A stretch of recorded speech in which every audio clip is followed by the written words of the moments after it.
Hello বন্ধুরা, কেমন আছেন সবাই? আশা করি সবাই ভালো আছেন। তো welcome back to the Jammu reaction channel. নতুন একটা রিয়াকশন ভিডিওতে আপনাদেরকে জানাচ্ছি স্বাগতম। আজকে যে ভিডিওটির উপর রিয়াকশন দিচ্ছে সেই ভিডিওটির টাইটেলটা বলে দিই। চালু হচ্ছে রূপপুর পারমাণবিক বিদ্যুৎ কেন্দ্র, বাঁশ খাচ্ছে ভারতের আদানি গ্রুপ। আমি জানি না এখানে আদানি গ্রুপের কি স্বার্থ আছে। রূপপুর পারমাণবিক কেন্দ্র তৈরি হয়েছে রাশিয়ার তত্ত্বাবধানে। তো এখানে আদানি গ্রুপের কি সংশ্লিষ্টতা আমি বুঝতে পারতেছি না। এই প্রজেক্টটা কিন্তু আসলেই বিগ প্রজেক্ট বাংলাদেশের জন্য। বাংলাদেশের বিদ্যুৎ চাহিদা পূরণের জন্য এই প্রজেক্টটা হাতে নিয়েছিলেন বিগত সরকারের প্রাইম মিনিস্টার শেখ হাসিনা। উনি প্রায় 99% কাজ শেষ করে গিয়েছিলেন। তো এখন এই প্রজেক্টটি ওপেনিং এর পথে। তো চলুন এখানে আদানি গ্রুপের কি মার খাওয়ার আছে বা বাস খাওয়ার আছে একবার দেখে আসি। চলুন ভিডিওটি শুরু করি, লেটস গো। বন্ধুরা, অবশেষে চালু হতে চলেছে রূপপুর পারমাণবিক বিদ্যুৎ কেন্দ্র। দেশের সক্ষমতার নতুন দিগন্ত খুলে দিতে চলেছে এই রূপপুর পারমাণবিক বিদ্যুৎ কেন্দ্রটি। আপনারা হয়তো জানেন, আকাঙ্ক্ষিত এবং বহুল প্রতীক্ষিত একটি বিদ্যুৎ ঘাটতি প্রজেক্ট রয়েছে। কোনোভাবেই দেশের বিদ্যুতের চাহিদা সম্পূর্ণ পূরণ করা সম্ভব হচ্ছে না। এই অবস্থায় ভারত আমাদেরকে বিদ্যুৎ দিচ্ছে না ঠিকমতো। এছাড়াও আদানি গ্রুপের সঙ্গে বিদ্যুতের বিভিন্ন বিষয় নিয়ে দ্বন্দ্ব চলছে। আর এরই মধ্যে নতুন আশার আলো হয়ে দেখা দিচ্ছে রূপপুর পারমাণবিক বিদ্যুৎ কেন্দ্রটি। এখন প্রশ্ন হলো, কবে চালু হতে পারে এই পারমাণবিক বিদ্যুৎ কেন্দ্রটি? আর এই পারমাণবিক বিদ্যুৎ কেন্দ্রটি চালু হলে কেন বাস খাবে ভারতের আদানি গ্রুপ, সে সম্পর্কেও বিস্তারিত আলোচনা করা হবে আজকের ভিডিওতে। তাই আজকের ভিডিওটি আদানি গ্রুপ তো নিজেই একটা গভর্নমেন্ট, তাই ভিডিওটি মনোযোগ সহকারে এক দেশ থেকে বাস খেলে দেখার অনুরোধ তেমন কিছু আছেই যায় না। শুরু করা যাক। বন্ধুরা, চলতি বছরের শেষের দিকে চালু হতে চলেছে রূপপুর পারমাণবিক বিদ্যুৎ কেন্দ্রের প্রথম ইউনিট। এই বছরের শেষান্তে চালু হওয়ার পরে 2025 সালে চালু হবে বিদ্যুৎ কেন্দ্রটির দ্বিতীয় ইউনিট। আর এটি চালু হলে সবচেয়ে বড় ক্ষতি হবে ভারতের আদানি গ্রুপের। আপনারা হয়তো জানেন যে আদানি গ্রুপের সাথে বাংলাদেশের গত সরকার স্বৈরশাসক শেখ হাসিনার বেশ কিছু গোপন চুক্তি রয়েছে, যেগুলো বর্তমানে ফাঁস হয়েছে। আদানির সাথে গোড্ডা চুক্তি নামে একটি চুক্তি স্বাক্ষর করেছিল শেখ হাসিনা, যেটা ছিল সম্পূর্ণ দেশবিরোধী।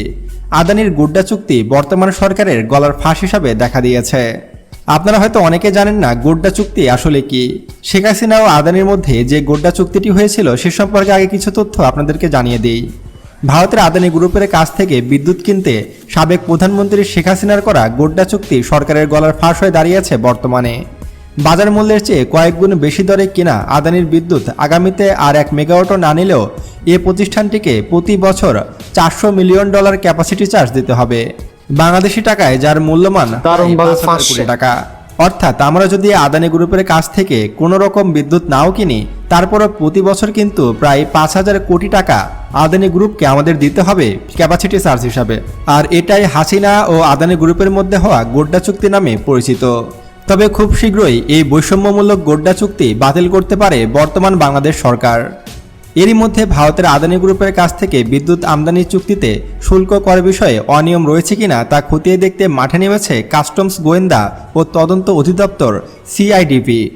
জ্বালানি বিশেষজ্ঞরা বলছেন, চাহিদা মেটানোর জন্য পর্যাপ্ত বিদ্যুৎ উৎপাদনের সক্ষমতা দেশের বিদ্যুৎ কেন্দ্রগুলোর থাকা সত্ত্বেও শেখ হাসিনা আদানির সঙ্গে এই অস্বাভাবিক লোকসানি চুক্তি কেন করেছিল তা তাদের বোধগম্য নয়। তাদের ভাষ্য, এটি কর্পোরেট জালিয়াতির সর্বোচ্চ উদাহরণ। এ চুক্তি থেকে বিশেষ কেউ আর্থিকভাবে লাভবান হওয়ার কারণে হয়তো তা গোপন করা হয়েছিল। অর্থাৎ আপনি একবার ভেবে দেখেন, বাংলাদেশে কিন্তু অসংখ্য বিদ্যুৎ কেন্দ্র রয়েছে যেগুলো সম্পূর্ণভাবে চালানো হলে দেশের চাহিদা পূরণ করতে সক্ষম। তারপরও কেন শেখ হাসিনা গোপনে আদানির সাথে এরকম একটি চুক্তি করে দেশের টাকা বাইরে পাচার করছিল তা অনেকেরই বোধগম্য নয়, যেটা সম্পূর্ণ দেশদ্রোহী কাজ। তবে বর্তমানে যে বিষয়টি সবার সামনে আসছে সেটি হলো, বর্তমান প্রধান উপদেষ্টা ডক্টর মোহাম্মদ ইউনূস কিন্তু আদানির সঙ্গে কোনো চুক্তিতে যাচ্ছে না এবং আদানি গ্রুপের কাছ থেকে কোনো রকম বিদ্যুৎও ক্রয় করবে না। এখন আমাদের পরবর্তী টার্গেট হলো রূপপুর পারমাণবিক বিদ্যুৎ কেন্দ্রকে সক্রিয় করা। রূপপুর পারমাণবিক বিদ্যুৎ কেন্দ্র যদি একবার সক্রিয় হয় তাহলে দেশের সব বিদ্যুৎ ঘাটতি পূরণ হয়ে যাবে। দেশে 1 মিনিটের জন্য দেখা দেবে না, এমনকি বাংলাদেশের চাহিদা সম্পূর্ণভাবে পূরণ হয়ে যাবে। বাংলাদেশ বিজ্ঞান ও প্রযুক্তি মন্ত্রণালয় বলেছে, পারমাণবিক জ্বালানি আমদানির পর এখন কমিশনিংয়ের জন্য প্রস্তুত করা হচ্ছে দেশের মেগা এই পাওয়ার প্ল্যান্টকে। পারমাণবিক বিদ্যুৎ কেন্দ্র নির্মাণকারী দেশ রাশিয়াও নির্ধারিত সময়ের মধ্যে বাংলাদেশকে প্রকল্পটি বুঝিয়ে দিতে পূর্ণ নিশ্চয়তা দিয়েছে। বিশেষজ্ঞরা বলেছেন কোনো দিলে হবে না। এর মধ্যে জটিল ও দেশের প্রথম পারমাণবিক প্রকল্প বাস্তবায়নে বাংলাদেশ নতুন রেকর্ড করতে যাচ্ছে, যার সক্ষমতার নতুন ধাপে দেশকে এগিয়ে নিয়ে যাবে। প্রকল্প এলাকায় এর মধ্যে জ্বালানি চলে এসেছে। কেউ কেউ মনে করেন জ্বালানি আসা মানেই সহসায় বিদ্যুৎ উৎপাদন করা যায়। প্রকৃতপক্ষে বিষয়টা সেরকম নয়। এখন রিকমিশনিং স্টেজ চলছে।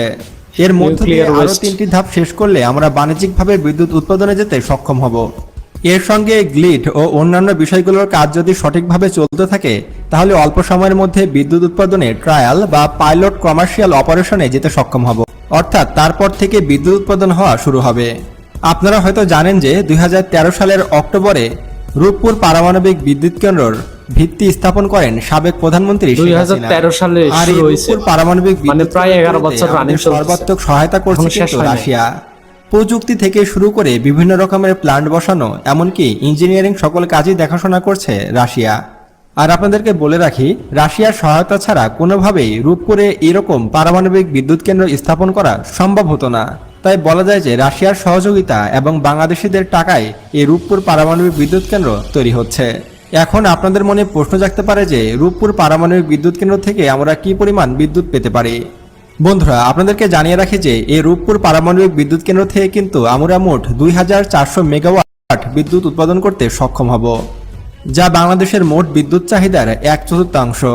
এবং আপনাদেরকে জানিয়ে রাখি যে রূপপুর পারমাণবিক বিদ্যুৎ কেন্দ্র চালু হয়ে গেলে আমরা খুবই কম খরচে অধিক বিদ্যুৎ পাবো।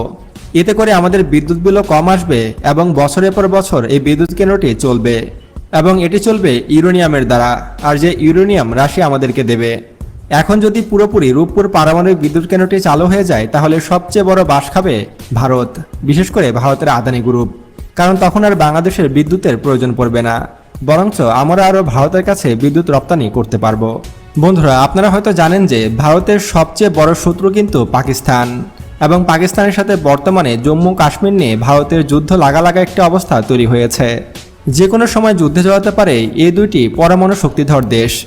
ভারত পাকিস্তান যুদ্ধ লাগলে কি ঘটবে, এই সম্পর্কে বিস্তারিত জানতে আমাদের এই ভিডিওটি দেখুন। তো শেষ পর্যন্ত আদানি গ্রুপের খেল খতম। তো দেশের বিদ্যুতের চাহিদা মেটানোর জন্য আদানি গ্রুপের সাথে যে চুক্তিটি হয়েছিল বিগত সরকারের আমলে, ওইটা বাতিল হওয়ার সম্ভাবনা আছে। আর এটা যদি বাতিল হয়, তাহলে আদানি গ্রুপ খুবই বিশাল একটা অঙ্কের লোকসান গুনবে যদি এই রূপপুর পারমাণবিক কেন্দ্র উদ্বোধন বা চালু হয়ে যায়। তবে এখানে একটা কথা বলে রাখি, সেটি হচ্ছে এই রূপপুর পারমাণবিক কেন্দ্র, এই প্রজেক্টটা কিন্তু বিগত সরকারেরই প্রজেক্ট। প্রায় 99% কাজ শেষ করে চলে গিয়েছে, এখন শুধু উদ্বোধনের অপেক্ষা।